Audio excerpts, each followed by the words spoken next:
Vítejte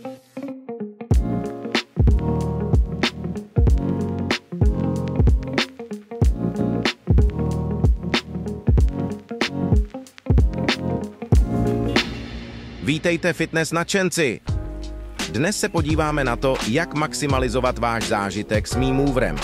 Tento inovativní stroj nabízí fantastický trénink s nízkým dopadem, ale správná technika je nezbytná pro optimalizaci výsledků a minimalizaci rizika zranění. Pojďme se podívat na 5 běžných chyb, které mohou bránit vašemu pokroku. Chyba číslo 1. Začnete příliš usilovně.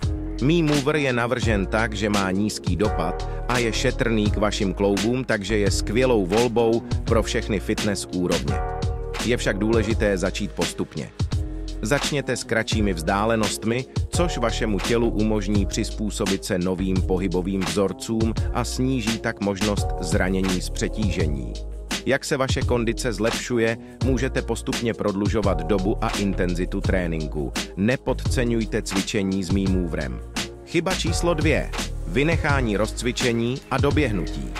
Správné zahřátí a vychladnutí jsou základní součástí každé cvičební rutiny a Mii Mover není výjimkou. Několik minut dynamických protahovacích cviků připraví vaše svaly na pohyb a zlepší flexibilitu. Po jízdě statické protažení pomůže vašim svalům zotavit se a zabrání bolestem po cvičení. Provedením těchto jednoduchých kroků můžete výrazně snížit riziko zranění a zlepšit celkový zážitek s Mii Moverem. Chyba číslo 3. Nemáte pod kontrolou zdvih vašeho pedálu. Využití správného zdvihu pedálu je klíčem k odemknutí plného potenciálu Mii Moveru. Zde je návod, jak optimalizovat techniku. Pro maximální zapojení svalů a výkonné cvičení se zaměřte na plné plynulé šlapání do pedálu. Tato technika aktivuje širší spektrum svalových skupin, což vede k efektivnějšímu tréninku. Variabilní převodový systém Mii Moveru však umožňuje flexibilitu. Pokud je vaším cílem překonat delší vzdálenosti kratší, 20 až 80% rozsah pohybu vám může pomoci udržet si pohodlné tempo. Klíčem je najít rovnováhu mezi úsilím a rychlostí, která vyhovuje vašim individuálním možnostem. Chyba číslo 4.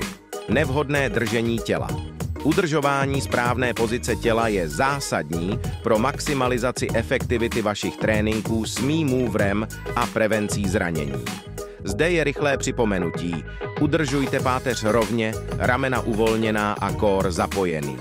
Tato pozice zajišťuje optimální přenos síly z nohou do hnacího ústrojí Mii Moveru, což vede k efektivnějšímu tréninku.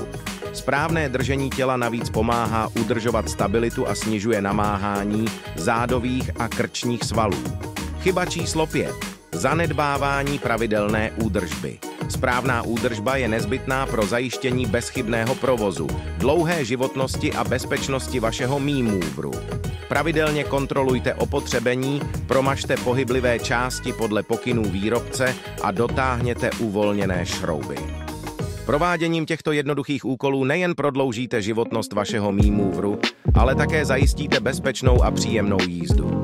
Vyvarováním se těchto běžných chyb a implementací zmíněných technik můžete maximalizovat výhody svých tréninků s Mii Moverem. Pamatujte, že důslednost je klíčová. Vydejte se tedy ven, prozkoumejte svět na svém Mii Moveru a zažijte vzrušení, sílu a pokrok, který nabízí. Těšíme se příště a do té doby šťastný pohyb.